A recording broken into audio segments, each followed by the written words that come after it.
everyone, and welcome to the 30 Days Summit, where Russell Brunson has brought together a collection of his top 2 Comma Club and 8-figure award winners to share with you how they would literally survive and begin to rebuild their business in just 30 days if they lost it all.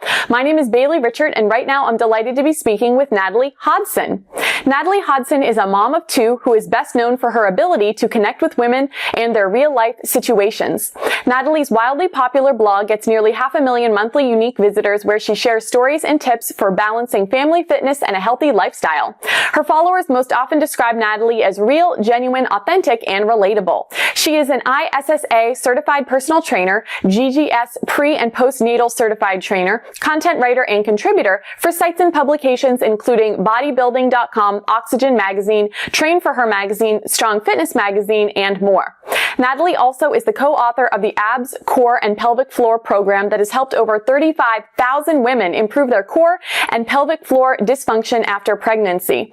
This program put Natalie into the 2 Comma Club after just 4 months after the release of the ebook. So Natalie, welcome to the summit. Thank you. That was a great intro. Thank you so much, Bailey. Well, it's an absolute pleasure to have you, Natalie. You have such an impressive resume, and I'm really excited to learn more about your 30-day plan in this interview. So with that, let's just dive straight into week number 1. What I really see going on are 3 major things. First of all, deciding what your audience actually wants to learn about, and you can judge that from your past content, as we'll be discussing in just a minute.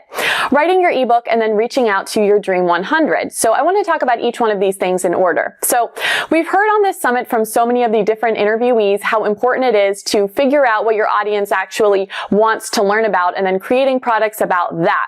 And there's so many different ways that the other summit interviewees have proposed to do that, from ask campaigns to diving into Facebook groups. And while you definitely support those in your plan as well, you also talk about Google Analytics. So I'd love to hear more about what your strategy is using Google Analytics to figure out what you should be sharing with your audience. Definitely. So my angle is a little unique because I was a blogger before this, and so I had some data that I could draw upon.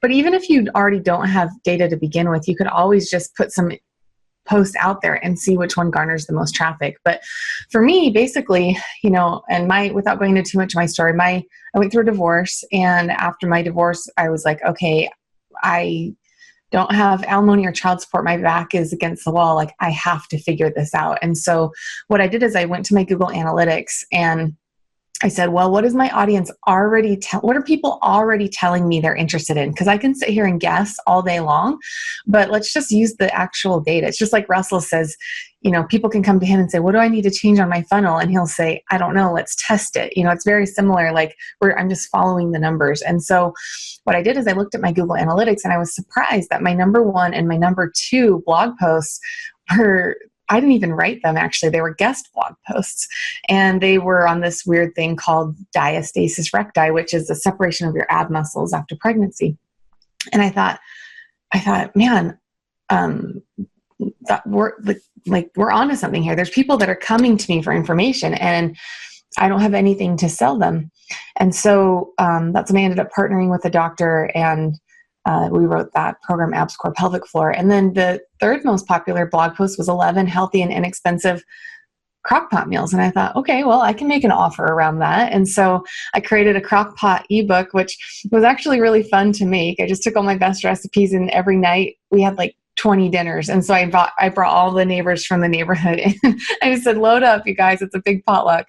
But I made that ebook, and interesting enough, it wasn't as successful as a standalone product. It sells okay, but it didn't it wasn't a 2 Comma Club book. But what it's proven to be incredibly successful as is an order bump.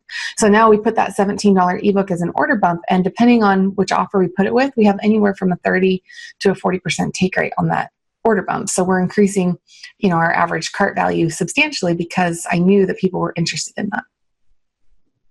Okay, fantastic. So what I'm hearing from you is ebooks and a lot of them. So now that we've figured out using Google Analytics what it is that our audience actually wants to learn more about, we need to figure out what product we're going to create and sell to them. And as I mentioned, you're a big proponent of ebooks. So I was wondering if you could share with our audience specifically why ebooks, but then also what would you say to somebody who really thinks that ebooks might not be for them? Maybe thinking that it's too difficult for them to write a book, or maybe the margins are a little bit too low. What would you say to somebody who is not quite sold on ebooks yet?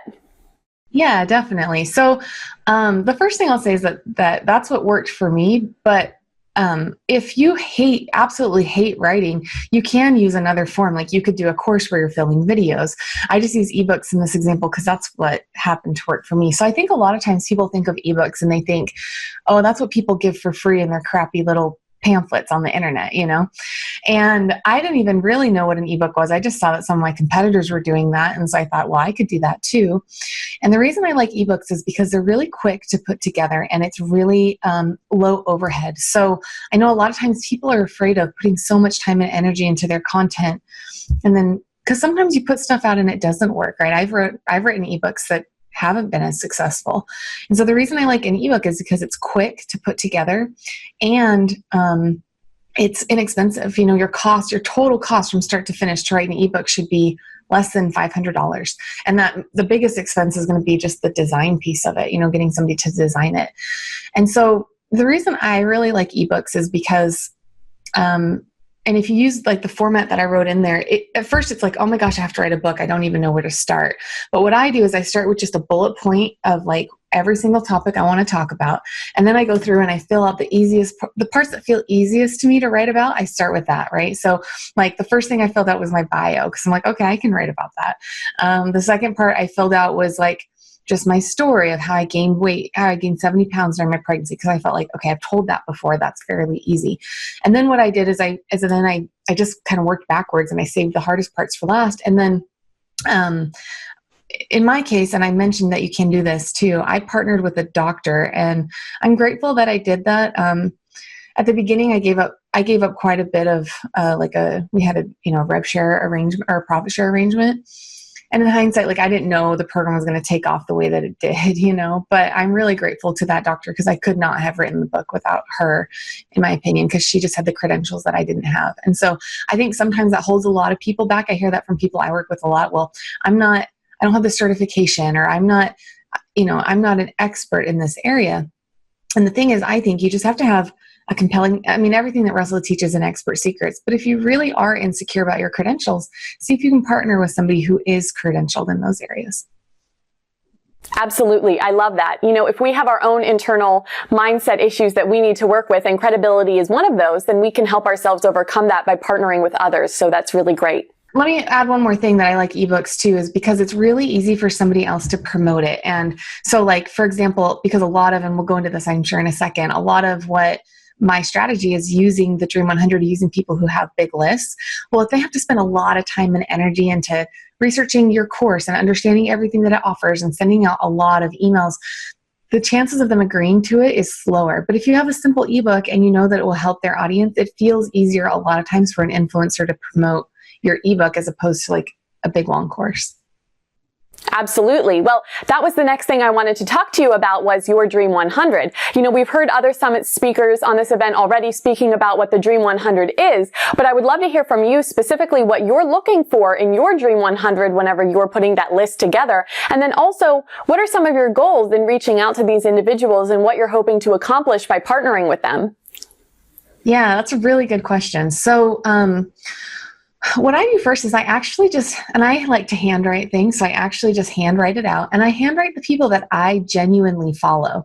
So I think it's easier to start with people like that because, it's interesting now because I'm a couple years down the road now, and now people reach out to me, right? That they want access to my audience.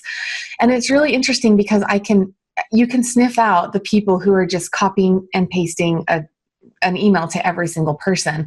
But you really can sense, like, if somebody's genuinely following you and they ask questions and they say things like, hey, I saw you were picking huckleberries with your kids last weekend at the lake, or, it's like, wow, this person really follows me and I'll give them a shot, or I'll listen to what they have to say. And so that's why I think it's the easiest to start with people who you actually follow in real life, because it's just easier. Because you follow them, the kind of questions to ask them. And so, and then obviously people who have bigger audiences can introduce you to more people, but even somebody who has like not a massive audience, but a kind of big audience, it's really interesting. Like, don't discount those people, because even if their audiences are smaller, they can have a lot more engagement than somebody with a massive audience. And so, that's where I would start, is people who you genuinely follow. And then the one thing that I will say, and people might have heard me tell the story before, I think it's in the master class, the secrets master class, but when I first started, and I didn't know the word Dream 100, I just thought, well, I'm just going to reach out. I'm going to reach out to as many people as I can. And I literally reached out to like 100 people, and I didn't hear back from pretty much all of them, or I just got to know. And so you just have to remember that it's not personal if somebody doesn't respond. And I kind of understand now, being on the other side too, sometimes it might just be a timing issue. They might have just reached out to you at a time when you were if I was in the middle of this interview and somebody reached out to me, I might miss the message, right? So don't take it personally. Don't feel like you're personally getting rejected. And then what ended up my big thing that took off was it gained me 100,000 organic followers. And Heidi Powell was just somebody in the fitness industry. She's the mom that I followed. And I knew, because I'd been following her online, that she was doing this Perfectly Imperfect campaign. And I started thinking, my message is just like that. I could really help her. And I didn't know her from Adam. She didn't know me, and so I went to her website. There was no contact button. So I was like, darn, this sucks. I really want to work on this. So I just guessed. So I guess every possible variety I could think of, Heidi at HeidiPowell.net, contact at HeidiPowell.HP, at HeidiPowell, all these things, right? And all of them came back bounced, undeliverable. And then, but one of them worked. And then her assistant ended up responding, and she said, hey, Heidi's actually heard of you. We'd love to have you contribute. So I filmed this video. It went viral. It went totally viral. It had millions and millions of views organically, and added a whole bunch of organic followers. So, it's one thing like that can really, really take off. And you just don't know which one it's going to be. Absolutely. As someone who does virtual summits a lot, I'm constantly reaching out to people to be guest speakers on my event, and I'm teaching my students to do that as well. And one of the things that I'm constantly telling them is that it's a bit of a numbers game, and that if you want to have 20 people on your summit, you may very well end up reaching out to 100 or more. Oh, 100%. And the other thing that I'll say too is that if there's somebody that you really want to get in contact with, I know Dana does gifts and and that's awesome. But don't underestimate the value of just engaging with them online. Honestly, even though I have a big following now, the people who comment on every single post or who respond to my Insta stories regularly, I recognize their names, And so don't think just because they have 1 million followers, they're not going to know I'm just Joe Schmo. That's not really true, because you'd be surprised that I don't know, you recognize certain names that come up again and again and again. So don't discount that for sure. Absolutely. Priming that relationship online with someone before you actually participate in the cold outreach can be a valuable asset. Definitely. Yeah, for sure. Okay, great. So let's move on in your 30-day plan and start talking about week 3, where you are really getting deep into preparation of pre-launch activities, including creating content for influencers and for your own social platforms, even sharing free copies of your ebook and setting up a pre-launch Facebook ads campaign. Could you share with us specifically what some of the activities are that are going on this week, and perhaps highlight some of the most important ones? Yeah. So the one thing that I underestimated when I launched my first ebook is how stressful a launch can be. And it pretty much always is. Even if you think you're as prepared as possible, something inevitably always goes wrong. So just go into it with the mindset that things are going to go wrong, and that's okay. And it doesn't mean that it's a complete cluster, that's just part of the process, right? Things are just going to go wrong, and you just have to deal with it and work through it. So, but now that we've done multiple launches, the one thing that I can say is that being as prepared as possible ahead of time takes a lot of the pressure and noise off your shoulders. So if you can, and Russell gives really good examples of how to do this in .com Secrets, but if you can have really good soap opera sequences, and if you can have really good pre-launch email sequences, that'll help you dramatically. And what you want to do is have email swipes, basically examples of really good emails that you can give to your influencers. So then all they have to do is tweak it a little bit, and then they can send that to their audience. So I think just literally on your whiteboard, just draw it out and say, okay, 1 day before the launch, we need to do this. 2 days before the launch, we need to do this. 3 days before the launch. And then once you have that wireframe, then you can fill in the details of like, okay, we need to get this person their copy, this person their copy, and all that. Okay, fantastic. Well, all of these week 3 activities are really pushing us into week 4, where we are still technically in the pre-launch phase, because in your 30-day plan, you do say that day 30 is launch day. But all of these activities are really starting to pick up steam as we move closer to that final day of the plan. So I'd love to hear from you what some of the activities are that are happening now during week 4. And then also on the tail end of this question, if you wouldn't mind sharing with us what is officially happening during launch day and beyond as well. Yes. So what you want to do is, obviously like make sure that all your ducks are in a row. So you want to do test purchases. You want to make sure that your email sequences are set up, like all the technical stuff. And if you're not good at it, have somebody who can help you, even if that means you need to barter to like trade with your skill set with somebody who has that skill set. And then what I do, what's always worked really, really well for me is I take Russell's perfect webinar script and then I condense it into about a 30-minute version. And I do that as a Facebook Live. And that has always worked really well for me. Now, I'm comfortable being on camera. So if you hate being on camera, don't do that, right? I'm just saying what has worked for me. Now, writing out a webinar script isn't easy. I mean, it takes a lot of time to really think through your stories and write it out. So make sure you have that prepared ahead of time, because if you think you can just wing it, you won't be able to. During this last week, you want to really make sure that you're touching base with anybody who's going to promote your program for you, and make sure like that it's as easy for them as possible. And that, if they have any questions, you answer any questions that they have, just be like available to them all the time. And then on actual launch day, that's the day. I mean, all the work that you've put in so far should have paid off. And so that's when you put out your program, you send your emails, you do your Facebook Lives, you even do Facebook Lives on the affiliates pages if they're comfortable with it. You just hustle your little butt off. And then at the end of the day, evaluate and just know that we didn't make $1 million on day 1, right? I don't even think we actually sold a ton on day 1. We sold a decent amount, but then what we did is we said, okay, what worked? What did we feel like got a good response from our audience? And let's do more of that. And so then you just then you plan out your next 30 days. And you're like, okay, how can we adjust? How can we start running some traffic? How can we get more affiliate? You just continue the process. And then also just take a moment to congratulate yourself.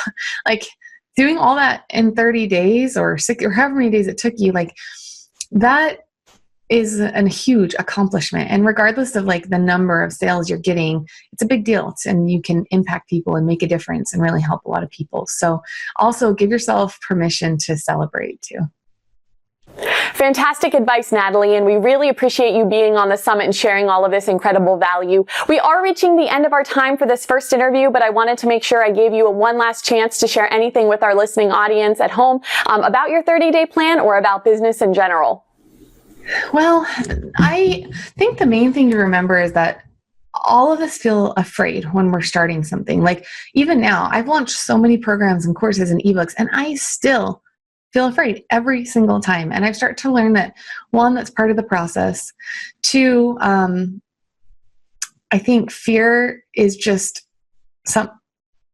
it's like fear is telling you that you're doing something right, that you're on the right path.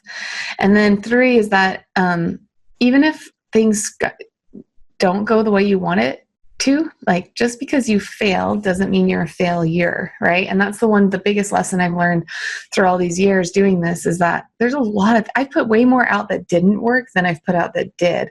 But I feel like, as cliche as it sounds, I've learned more from the failures than I did from the successes. And so surround yourself with really strong mentors online, people that level you up or that you look up to. Even if you don't have those kind of people in real life, find them online.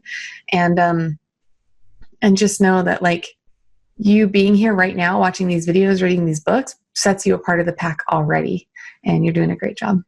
Absolutely. Natalie, thank you so much for sharing all of the incredible value that you have on today's interview. We really appreciate it. For those of you watching at home who are ready to embark on your own 30-day path to success, I have something incredible to share with you. It's called the One Funnel Away Challenge. And you can go ahead and learn more by clicking the button on this page and upgrading so you can have an opportunity to work directly with a ClickFunnels 2 Club coach in order to craft your own personalized and customized 30-day plan to success and getting getting your next award-winning funnel launched. But that's not all you'll be receiving when you upgrade. You are also going to be getting some amazing bonuses, including a physical copy of the 30-day summit book, where we've put together all of the written 30-day plans from all of the speakers on this summit. You're going to be getting unlimited access to the interview that you just saw with Natalie, and of course all of the other summit speakers on this event, and my favorite part, a second interview that I have recorded with every single summit speaker, where they're taking me behind the scenes and showing me via screen share how it is that they've actually set up their own 2 Comma Club funnels. Truly, the value is absolutely out of this world, and I don't want you to miss out on that. So make sure that you click the button on this page to learn more about the One Funnel Away Challenge and upgrade today. One more time, Natalie, thank you so much for being a part of the summit. We really appreciate it. Thanks, Bailey.